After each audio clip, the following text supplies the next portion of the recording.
మీరు ఈ మార్గ తయారు కావద్దని మిమ్మల్ని అందరినీ కోరుతున్నా. సరస్వతి సిమెంట్స్ షేర్స్ దీంట్లో మీరు చూస్తే ఇనిషియల్ గా ఒక అగ్రిమెంట్ చేసుకున్నారు. జగన్మోహన్ రెడ్డి, విజయమ్మ 51.01% షేర్స్ విజయమ్మకు ట్రాన్స్ఫర్ చేయాలని 21లో ఒక అగ్రిమెంట్ చేసుకున్నారు. ఆన్ జూలైలో 6th లో 2024 విజయమ్మ ఆ షేర్స్ అని ట్రాన్స్ఫర్ అయినాయి. ఆ షేర్స్ ని కూతురికి ఇచ్చింది. దానిపైన ఎక్స్సీఎం ఎన్సీఎల్టీలో కోర్టులో కేసు వేశాడు 10th 2024 claiming that this transfers is illegal and shares belong to me అని. దానిపైన విజయమ్మ కోర్టుకు వెళ్లి entire shares are with me and also with my name only, I have not transfer to Sharmila అని చెప్పి ఆవిడ ఒక అఫిడవిట్ వేశారు. ఇది ఉమెన్ ఎంపవర్మెంట్ కాదు, ఆడబిడ్డలకు ద్రోహం చేయడమే. మీరు ఎవరన్నా కానీ ఇలాంటి పనులు చేస్తే ఇక్కడ ఉండే మెంబర్లు కూడా హెరాస్మెంట్, ఆడబిడ్డల్ని హెరాస్ చేయడం. This is a case study.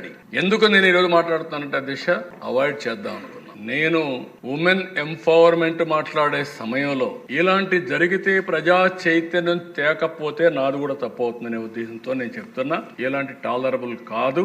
ఇలాంటి విషయాలపైన సమాజం కూడా జీరో టాలరెన్స్ పైన ఉంటే, కడాన తల్లికి న్యాయం చేయలేని వ్యక్తి, సిస్టర్ కి న్యాయం చేయని వ్యక్తి సమాజం కోసం పనిచేస్తారంటే అది నమ్మడానికి వీలు లేదని చెప్పి కూడా నేను ఒక్కసారి తెలియజేసుకుంటూ